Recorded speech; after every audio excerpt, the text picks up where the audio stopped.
नमस्कार, public news देख रहे हैं आप। न्यायपालिका के इतिहास में एक ऐसा फैसला आया है जिसने पूरे सिस्टम को हिलाकर रख दिया है। सुप्रीम कोर्ट ने इलाहाबाद हाई कोर्ट के जज जस्टिस यशवंत वर्मा की याचिका को पूरी तरह से खारिज कर दिया है।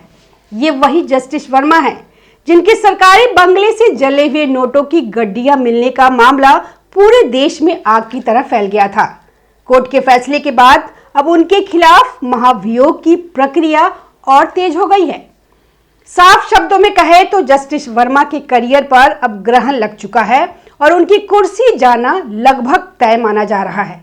ये फैसला सिर्फ एक जज से जुड़ा मामला नहीं है, बल्कि ये भारतीय न्यायपालिका की शाख, पारदर्शिता और जवाबदेही से जुड़ा हुआ सवाल है। सुप्रीम कोर्ट ने साफ कर दिया है कि कानून से ऊपर कोई नहीं है, चाहे वो कितनी ही बड़ी कुर्सी पे क्यों न बैठा हो।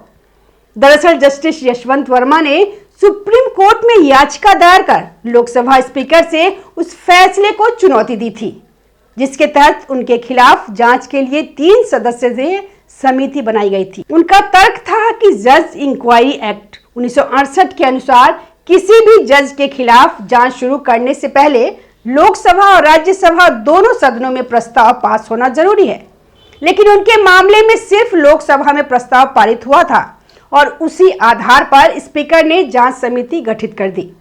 जस्टिस वर्मा का दावा था कि ये पूरी प्रक्रिया असंवैधानिक है, अवैध है और उनके मौलिक अधिकारों का उल्लंघन करती है। उन्होंने यह भी कहा था कि जब तक राज्यसभा में प्रस्ताव पारित नहीं होता, तब तक किसी भी तरह की जांच आगे नहीं बढ़ाई जा सकती। लेकिन सुप्रीम कोर्ट ने उनकी एक भी दलील नहीं मानी। सुप्रीम कोर्ट ने बेहद सख्त और साफ शब्दों में कहा कि लोकसभा स्पीकर का फैसला पूरी तरह कानूनी और संवैधानिक है। प्रारंभिक जांच के लिए दोनों सदनों की मंजूरी जरूरी नहीं। संयुक्त समिति की जरूरत तब पड़ेगी जब महाभियोग की अंतिम प्रक्रिया शुरू होगी। जस्टिस यशवंत वर्मा को समिति के सामने पेश होना ही होगा। समय सीमा बढ़ाने की मांग भी पूरी तरह खारिज हो गई। मतलब कोर्ट ने 2 टूक कह दिया कि अब जांच रुकेगी नहीं, प्रक्रिया थमेगी नहीं और जस्टिस यशवंत वर्मा को जवाब देना ही होगा। यह फैसला आते ही पूरे देश में राजनीतिक, कानूनी और न्यायिक हलकों में हलचल मच गई। कई विशेषज्ञ इसे न्यायपालिका की विश्वसनीयता बचाने की दिशा में एक ऐतिहासिक कदम बता रहा है। कोर्ट के इस फैसले के बाद अब महाभियोग की प्रक्रिया का रास्ता लगभग साफ हो चुका है। जांच समिति अब जस्टिस यशवंत वर्मा के खिलाफ लगे आरोपों की जांच करेगी। अगर समिति आरोप सही पाती है तो मामला संसद के दोनों सदनों, लोकसभा और राज्यसभा में जाएगा।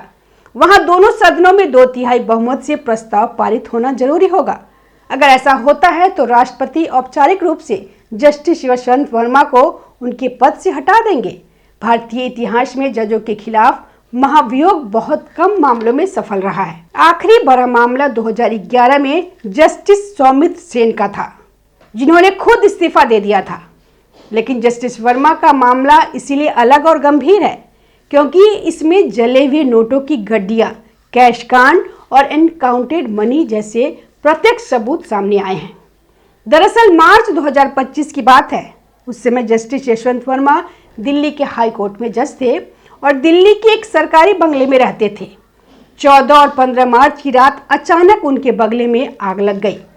आग बुझाने के लिए जब फायर ब्रिगेड पहुंचती है तो स्टोर रूम में उन्हें जले हुए नोटों की गड्डियां मिलती है। इन नोटों की तस्वीरें और वीडियो सोशल मीडिया पे वायरल हो जाते हैं। देश भर में हंगामा मच जाता है। लोग सवाल उठाने लगते हैं कि क्या अब जजों के घर से भी कैश बरामद होने लगेगा?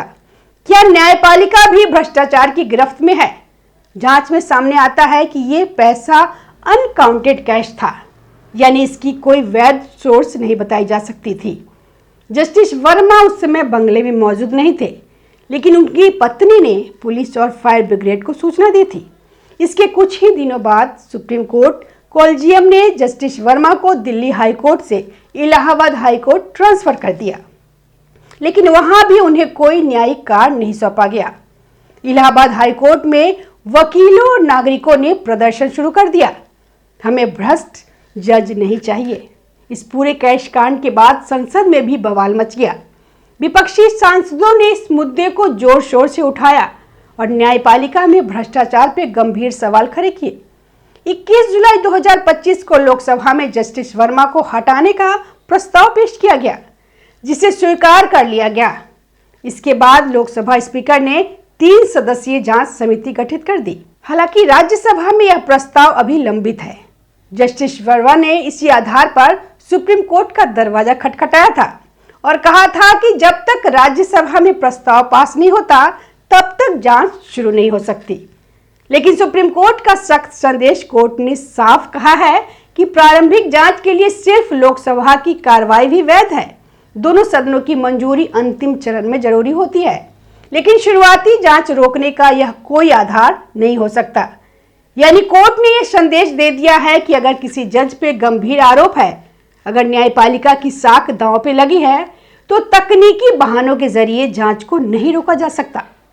यह फैसला आने के बाद न्यायिक व्यवस्था में पारदर्शिता और जवाबदेही को लेकर नई बहस छिड़ गई है।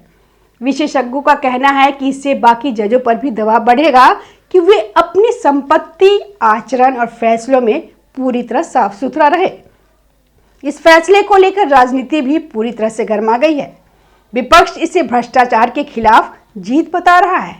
उनका कहना है कि अगर एक हाईकोर्ट जज के घर से कैश निकलता है और उस पर कार्रवाई नहीं होती तो ये लोकतंत्र के लिए सबसे बड़ा खतरा है। वही सत्ताधारी दल भी खुलकर कह रहा है कि चाहे कोई कितना भी बड़ा क्यों ना हो, अगर उसने कानून तोड़ा है तो उसे सबसे सख्त सजा मिलनी चाहिए। हालांकि वरिष्ठ वकील और नेता कपिल सिब्बल ने जस्टिस वर्मा का बचाव करते हुए कहा है कि उनके खिलाफ कार्रवाई राजनीतिक बदले की भावना से प्रेरित हो सकती है। उन्होंने इस मामले को जुडिशियल इंडिपेंडेंस पर हमला बताया। लेकिन सुप्रीम कोर्ट के आज के फैसले के बाद यह साफ हो गया है कि यह सिर्फ राजनीति नहीं बल्कि कानून और संविधान का मामला है। वहीं अब गेंद पूरी तरह संसद के पाले में है। 3 सदस्यीय जांच समिति जस्टिस वर्मा से पूछताछ करेगी, आरोपों की जांच की जाएगी। अगर आरोप सही पाए गए तो रिपोर्ट संसद को सौंपी जाएगी। लोकसभा और राज्यसभा में 2/3 बहुमत से प्रस्ताव पास होना जरूरी होगा। उसके बाद राष्ट्रपति औपचारिक रूप से उन्हें पद से हटाएंगे। अगर ऐसा होता है तो ये भारतीय न्यायिक इतिहास की सबसे दुर्लभ और बड़ी घटनाओं में से एक होगी, जब किसी मौजूदा हाईकोर्ट जज को महाभियोग के जरिए हटाया जाएगा।